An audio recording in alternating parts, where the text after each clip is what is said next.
ఇంకొక అంశం కూడా. సరే ఇప్పుడు ఎవరు అవునన్నా కాదన్నా తెలంగాణలో పొద్దుగాలని సాయంత్రం వరకు పని చేసిన మంది అయితే తాగుతారు సాయంత్రం, అవునా? పుట్టేసాను అలసిపోయిన తర్వాత 1000 రూపాయలు చేసినప్పుడు 150 రూపాయలు 200 దానికి దానికి బాధ ఏం లేదమ్మా. ఇప్పుడు నీకు పైన లేకపోయి నీకు మందాగా అంటే ఏం తాగుతావు? ఏమంటానే బీరు 150 ఉండే 180 చేసిండు. ఇప్పుడు కోటర్ సీసా మీద 10 రూపాయలు పెంచిండు, హాఫ్ 20, ఫుల్ బాడీ 40 పెంచిండు. మళ్ళీ అట్లా కూడా ఇబ్బంది వీళ్ళకు.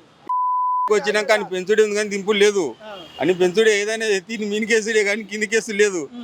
అప్పుడేముండే అప్పుడు కేసీఆర్ ఉన్నప్పుడు 1000 రూపాయలు వచ్చినామంటే కూడా 150 రూపాయలు 180 రూపాయలు కొట్టరు. ఇప్పుడు అదే కొట్టరు కోవాలంటే 230 రూపాయలు. మరి ఎంత పెరిగింది నువ్వు కరాచి చూడు ఒకసారి. 150 ఎక్కడ 230 ఎక్కడ ఇప్పుడు. అట్లనాక ఏం బతుకుతారు జనంగా. మేము ఊళ్ళో పెట్టి వచ్చిన వాళ్ళు వ్యవసాయదారులు, మేము హైదరాబాద్లో కాము. మాది బుత్పూర్ మండల్ కొత్తమూల గారు అంటే మా ఊరు విలేజ్. అక్కడ నేను భూస్వామిని. అక్కడ పనులు లేవు, చెరువు నింపుతలేదు చిన్నప్పుడు 2 ఏళ్ళ నుంచి. రైతు బంధు లేదు, పాలు లేవు అన్నట్టు అట్లా సగం పరిచయం. మేమంతా రైతులని చేసిన వాళ్ళమే కానీ హైదరాబాద్ వచ్చి పుట్టి పెరిగిన వాళ్ళం కాము. మేము అంతా మేము విలేజ్ వాళ్ళమే అంతా. ఇప్పుడు అందరూ అనుకుంటానే మళ్ళీ కేసీఆర్ ఉంటేనే బాగుంటుండే అనుకుంటారా? కేసీఆర్ వస్తాడు, ఏంటంటే ఏదో మిస్టేక్లు వచ్చేసిండు అంతేగాని ఇంకా ఈ సంవత్సరం అయిపోయింది ఇంకా లెక్క. వచ్చేసరికి కేసీఆర్ పక్క.